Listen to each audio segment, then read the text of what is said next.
Economic leadership. Can we trust it? Powell, Yellen, Biden all basically said last year that inflation was no big deal. And we know how that turned out. Now they're saying we're okay. So you have to wonder, is there something fishy about the June employment report?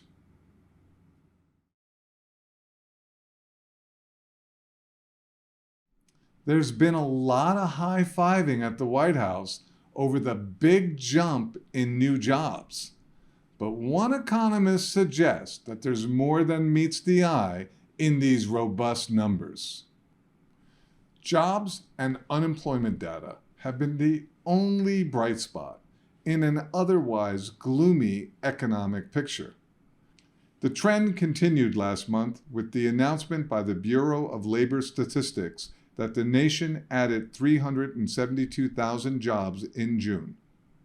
The chair of the White House's Council of Economic Advisors told CNBC that this report reflects that our labor market remains strong despite the challenges and headwinds.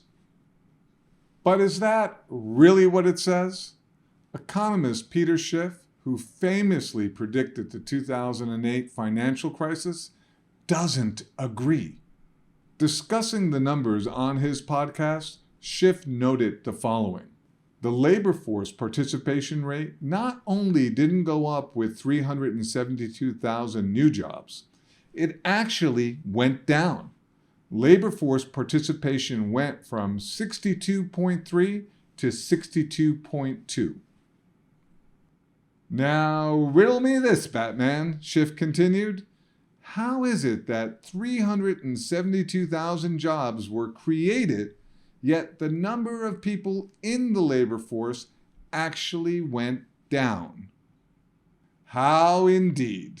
According to Schiff, the answer to this question is that most of the people who claimed new jobs already had jobs. They were already in the labor force, Schiff said. That's why it had no impact on labor force participation. In other words, a large portion of the 372,000 new jobs were not taken by 372,000 new individuals. They were taken by Americans who already have jobs, who decided because of inflation and the economy that they needed another one to survive.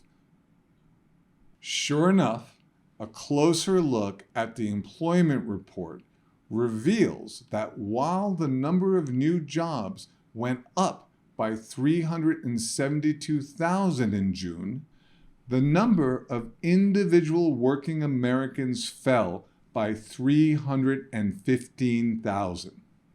The June figures reveal that in virtually every subcategory of employment demographic, the number of employed individuals went down.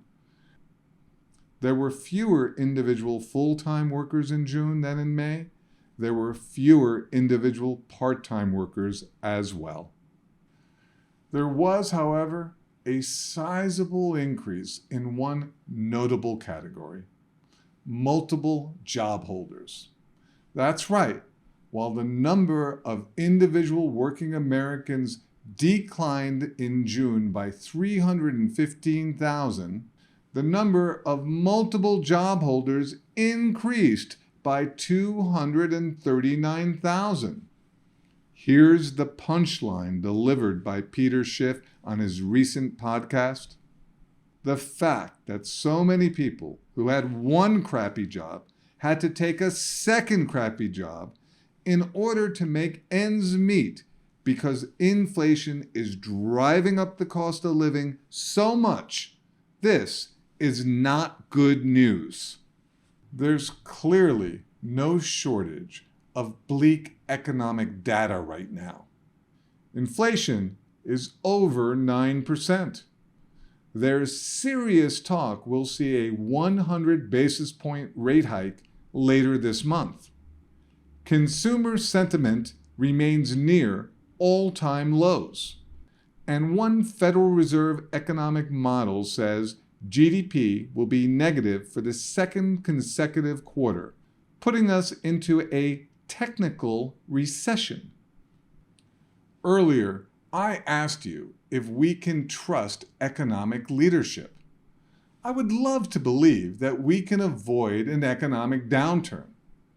Unfortunately, there's too much evidence suggesting otherwise. Part of that evidence can be found in the same employment report the White House claims is proof that we're doing just fine. I talk to a lot of people every day. No one I talk to believes we're doing fine. Do you? That's why I suggest you take this opportunity to learn more about what's going on in the economy by attending our one-on-one educational web conference at AugustaPreciousMetals.com/webconference. Hey guys, Joe Montana here with my man Devlin Steele. He and his team at Augusta Precious Metals are constantly putting out new information to keep you ahead of the game. Click subscribe now and hit the notification bell to stay up to date. You'll be glad you did.